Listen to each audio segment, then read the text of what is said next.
जय श्री कृष्णा, श्री राधे। मेरे YouTube channel चारण सरोजी में आप सबका स्वागत करता हूँ। दोस्तों, आजकल का आज के समय का सबसे जाना माना या चर्चित विषय वास्तु से संबंधित आप लोगों के लिए मैं लेकर आया हूँ। देखिए, आपने यदि मकान के लिए जमीन ली है तो जब आप मकान बनाना शुरू करें उससे पहले ये काम आप जरूर शुरू करें।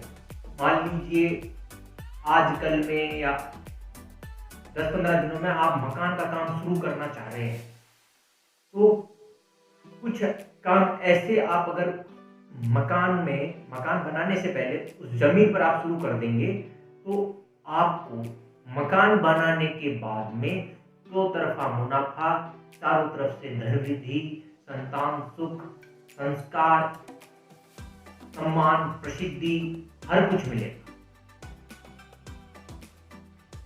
मान लीजिए आपके बुरे ग्रहों की दशा आ जाए या चल रही हो, लेकिन जब आप ऐसा काम करेंगे तो उसमें थोड़ा सा जो मैं उपाय बताऊंगा, जो मैं आपको बताऊंगा, अगर आप वो करते हैं तो उसमें आपको काफी कुछ मदद मिलेगी। और मान लीजिए आपके परिवार में से किसी भी एक की या दो की अच्छी दशा चल रही होगी तो उसकी माध्यम से आपके पूरे परिवार की सुरक्षा हो जाएगी, इतनी मैं गारंटी लेता हूं। तो मकान बनाने से पहले आपको क्या करना है, देखिए आज सोमवार प्रदोष व्रत है तो आज से ही आप भगवान शिव का रुद्राभिषेक प्रारंभ कर दीजिए। रुद्राभिषेक नहीं कर सकते पंचामृत से तो आप एक काम करें, जल और बिल्वपत्र गंगा जल मिला लीजिएगा और जलाभिषेक जरूर कीजिएगा। 11 दिन तक करें या फिर नहीं कर पाते तो कम से कम फुलेरा दूज तक तो करें। शिवरात्रि है कल शिवरात्रि और फुलेरा दूज के ऊपर आप पंचामृत से स्नान कराएं भोलेनाथ को। जहां आपने जमीन ली है, जहां उसका ब्रह्म स्थान है, बिल्कुल मध्य में आप भगवान शिव को स्थापित करके, शिवलिंग स्थापित करके वहां पर ब्राह्मण के द्वारा या आप स्वयं अगर करना जानते हैं तो स्वयं जरूर पंचाभिषेक से रुद्राभिषेक जरूर, अद्भुत फल की प्राप्ति होगी। क्योंकि जो भगवान शिव हैं ये भूमि के अधिपति हैं, भूमि के देवता हैं और मंगल जो है वो जमीन के कारक होते हैं, चतुर्थ भाव के कारक होते हैं मंगल देवता, और ये चतुर्थ भाव में ही नीच के होते हैं। तो यदि आप भूमि पूजन करते हैं, भगवान शिव का अभिषेक करते हैं तो मंगल अपना बुरा प्रभाव छोड़कर अच्छा प्रभाव देता है।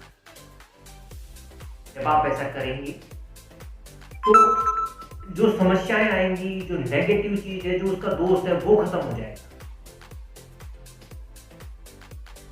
पति पत्नी मिलकर करें, अपने बच्चों से भी करवाएं, अद्भुत फल की प्राप्ति होगी। इसके बाद में आपको क्या करना है, दूसरे नंबर पे जो है वो ये है कि आंवला, बिल्वपत्र और तुलसी, इन वृक्षों को गमले में लगाकर ब्रह्म स्थान या ईशान कोण में रखें और वहां पर बैठकर गीता जी का अध्याय करें। गीता जी के 18 अध्याय हैं, कोई भी अध्याय का आप पाठ करें। कम से कम 18 दिन आप लेके चलें, एक अध्याय एक दिन में करें। इससे भी वहां के वातावरण के, वहां की जमीन के दोष खत्म होने लगते हैं। और गीता जी कहा जाता है कि गीता जी जहां पढ़ी जाती है, गीता जी जहां रखी जाती है, वो नर्क को भी स्वर्ग बना देती है। ये जरूर करें। इन 3 वृक्षों को जब आप रखेंगे वहां पर तो इन तीनों वृक्ष जहाँ पे होते हैं वहां पे तीर्थ स्थान बन जाता है। तीर्थ स्थान पर जाने की भी आवश्यकता नहीं है।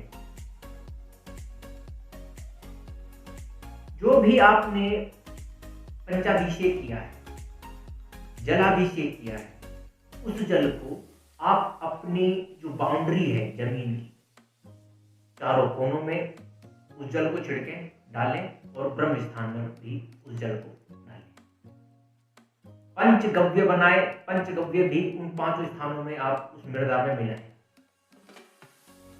और तीर्थों का अगर जल है उसका भी आप उपयोग कर सकते हैं। इससे भूमि दोष तो खत्म होगा ही होगा और उसकी जो क्षमता है वो बढ़ जाएगी। जमीन जो सुख देगी उसकी क्षमता आप लगा लीजिए 100 गुना बढ़ जाएगी यदि आप इतना करते हैं। गाय अगर आपको मिल जाए, गाय बछड़ा आपको मिल जाए तो कुछ समय के लिए जरूर आप अपनी जमीन पर गाय बछड़े को जरूर बांधें। जितना गोमूत्र गोबर वहां पर गिरेगा उस जमीन पर उतना ही पवित्रता आएगी, उतनी ही उस जमीन पर मजबूती आएगी।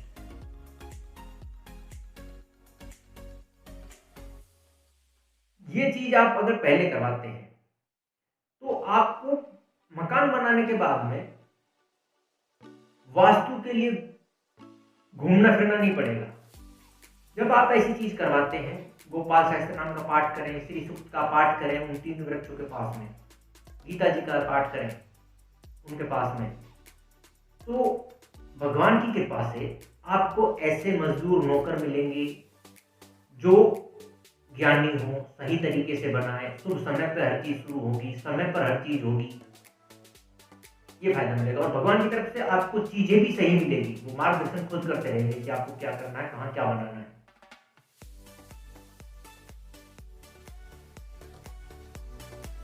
आप इस वीडियो को शेयर जरूर करें।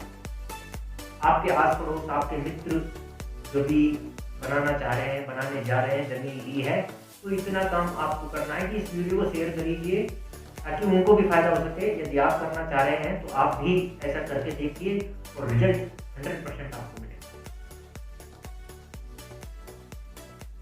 ज्योतिषी के हिसाब से भी मैं आपको बता देता हूं, यदि आपका चतुर्थ भाव जो कि मकान महान का होता है, चंद्रमा का होता है, सुख का होता है, माँ का होता है, इसका संबंध यदि शनि से, राहु से हो जाए, इसका संबंध यदि तृतीय भाव से हो जाए, इसका संबंध यदि अष्टम भाव से हो जाए, अष्टमेश से हो जाए, तो समझ लीजिए वास्तु दोष बनना ही बनना है और बदनामी मिलनी ही मिलनी है और हो सकता है जेल योग भी हो जाए।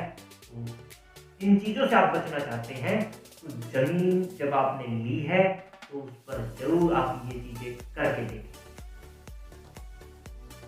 अद्भुत फल की प्राप्ति होगी। जब आप मकान बनाना शुरू करेंगे तो इतना जल्दी और इतना भव्य मकान आपका बनेगा, आकर्षक आपका बनेगा, हर चीज की मौज रहेगी, हर सुख प्राप्त होगा। इतना जरूर करिए। इस वीडियो को आप शेयर जरूर कर दीजिएगा ताकि सबका भला हो, सबको फायदा हो, खर्चों से आप बच सके, आपके मित्र भी बच सके।